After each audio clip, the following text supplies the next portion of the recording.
দ্বিতীয় দিনৰ প্ৰথম কাৰ্যক্ৰম আৰম্ভ হৈ গৈছে। ভেকচিন প্ৰদৰ্শন আৰু ভেকচিন প্ৰতিযোগিতা অংকুৰ মুকুল আৰু প্ৰভাতী প্ৰভাতীৰ তেওঁলোকৰ মাজত মাত্ৰ 3 বছৰ 4 বছৰ আৰু 5 বছৰ শিশু আছে। তেওঁলোকৰ প্ৰতিযোগিতালৈ সকলোৱে পুৰস্কৃত হ'ব।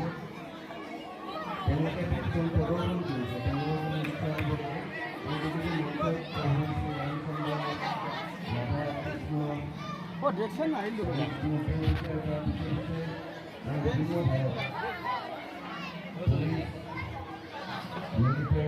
দৰা কইনা আনকি আমাৰ গাঁৱলীয়া ভাৱ বহুত আছে। পথাৰত জলপান দিবৰ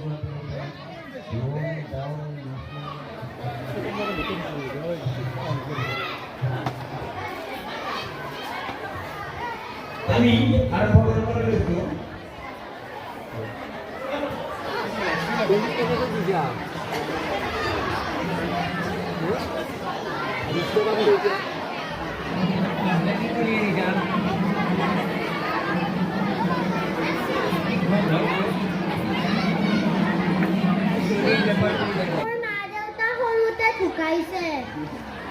আমাৰ বিয়া বাৰু হৈছে?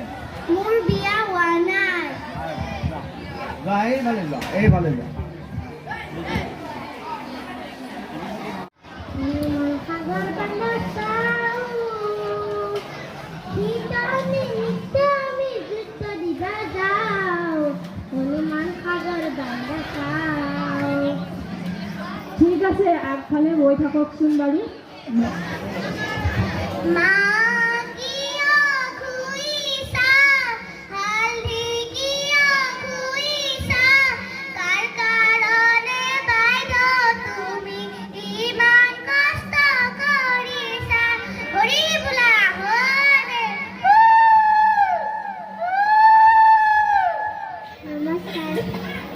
এতিয়া আছে যে আপুনি ক'ত গৈ আছে?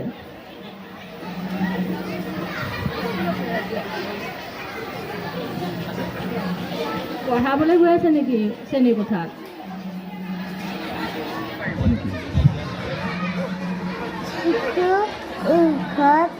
খালে আপুনি ভাল নাপালে মোৰ তাত পৰহি নে শনিবাৰে আহিব।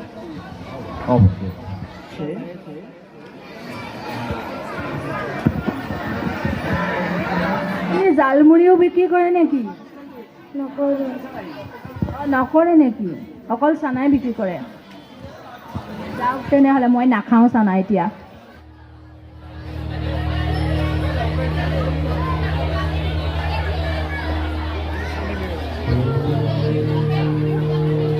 শিল্পী জুবিন গাৰ্গ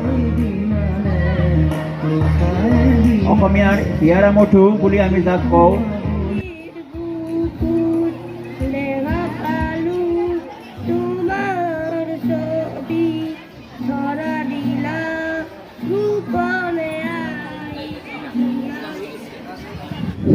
নমস্কাৰ। এই ভেচন প্ৰতিযোগিতাৰ জৰিয়তে ছাত্ৰ ছাত্ৰীৰ যি লুকাই থকা প্ৰতিভা সি বিকশিত হয় আৰু ই সমাজ তথা ছাত্ৰ সমাজ বা আমাৰ সকলোৰে কাৰণে ই মংগলময় প্ৰেৰণাদায়ক। এতিয়া আমি ভেকচিন প্ৰতিযোগিতা দেখাবলৈ ওলাইছোঁ। ৰাধা ৰাধা কৃষ্ণ ক'ত?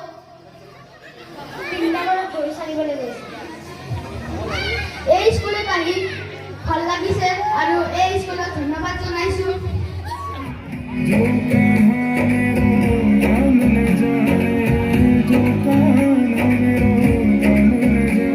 ক'ত ঘৰ? চেফটি। মোৰ ভাইটি সৰুৰ পৰাই এনেকুৱা নে নেকি? এইবাৰ প্ৰতিযোগী স্বৰ্গযাত্ৰাৰ প্ৰতিমূৰ্তি, এয়া স্বৰ্গত যোৱাৰ যি দৃশ্য মূৰ্তি হৈ আছে তেওঁলোক।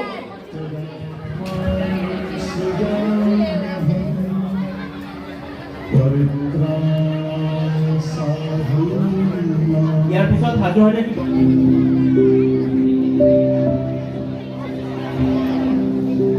ককা কলৈ যায়? বজাৰলৈ যাওঁ। শ্ৰৱণ কুমাৰৰ পিতৃ মাতৃৰ যি ভক্তি সেয়া সদায় আমি মনত ৰাখিব লাগে।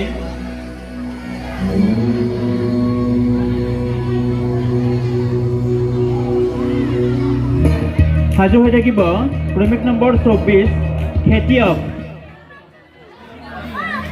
ক'ত যায়? সাজু হৈ থাকিব ক্ৰমিক নম্বৰ 29 কনকলতাৰ প্ৰতিমূৰ্তি। পথাৰখন ক'ত আছে? কোনে আছে? এতিয়া ধান পকিছেনে? কনকলতাৰ প্ৰতিমূৰ্তি আমাৰ স্বাধীনতাৰ যুদ্ধত 1942 চনত যে আন্দোলন হৈছিল সেই আন্দোলনত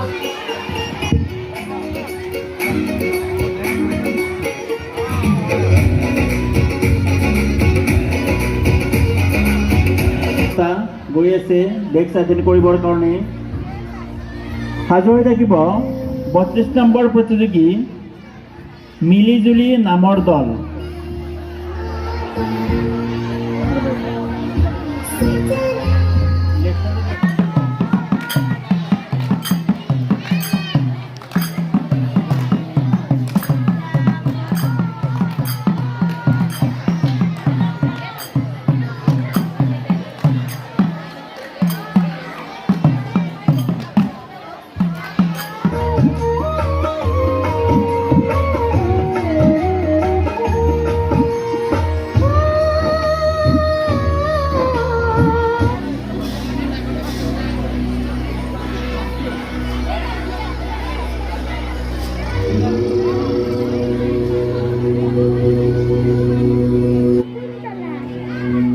ক'লৈ আহিছিলে?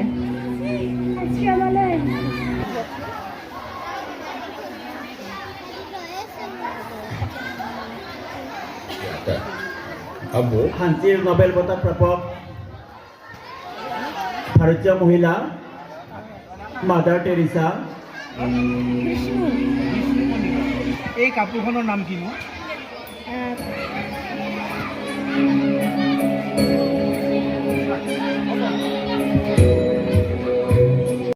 অসমীয়া সংস্কৃতি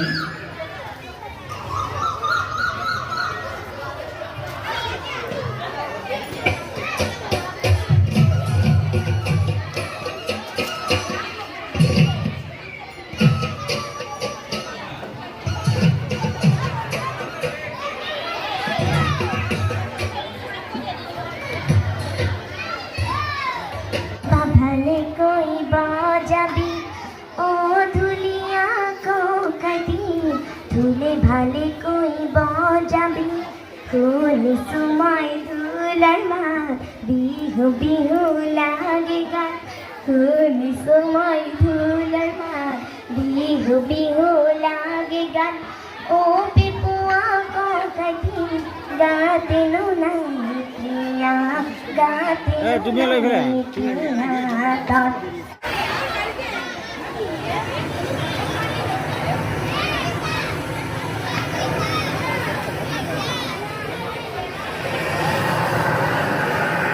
পুৰৰ নিচিনাকৈ কোৱা। আমি অমৃতি সন্ত্ৰাসবাদীয়ে যি আক্ৰমণ চলাইছিল জনসাধাৰণৰ ওপৰত, পৰ্যটকৰ ওপৰত, তাৰ দৃশ্য আমি দেখা পাই আছোঁ।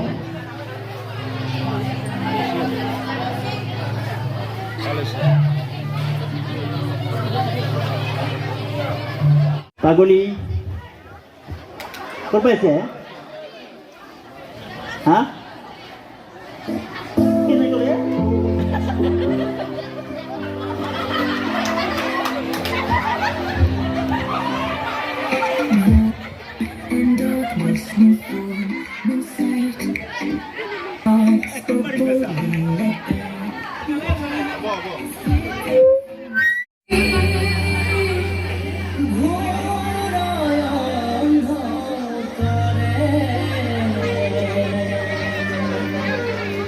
জন্ম লইলা তুমি হরি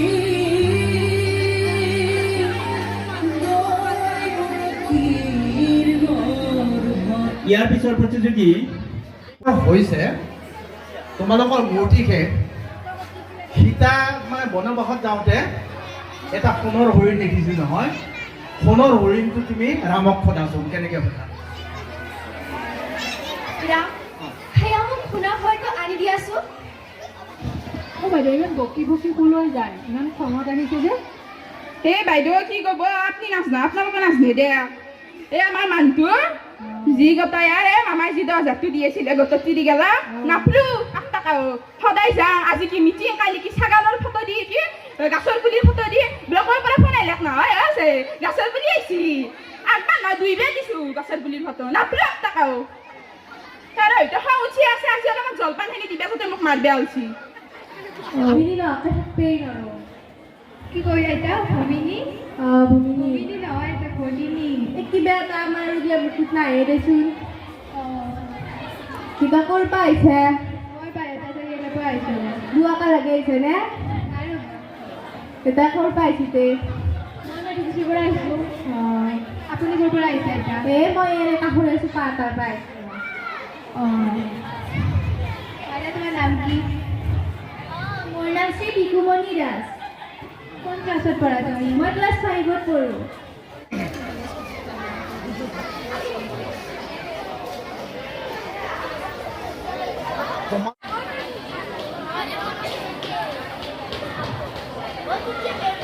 এয়া আমি দেখা পাইছোঁ পদ্মশ্ৰী পদ্মভূষণ বঁটাৰে বিভূষিতা বি শাৰদা দেৱী বেংগলোৰ, পদ্মভূষণ প্ৰাপ্ত শাৰদা সিনহা বিহাৰ। তাৰপিছত আমি দেখিছোঁ অসমৰ প্ৰথম অভিনেত্ৰী আইদেউ সন্দিকৈ। আমি कि जैसे तुझको बनाया गया है मेरे আমি ইয়াতে লগামুখেশ্বৰত পালোঁ, এটা হাত চাপ কৰি দিয়কচোন।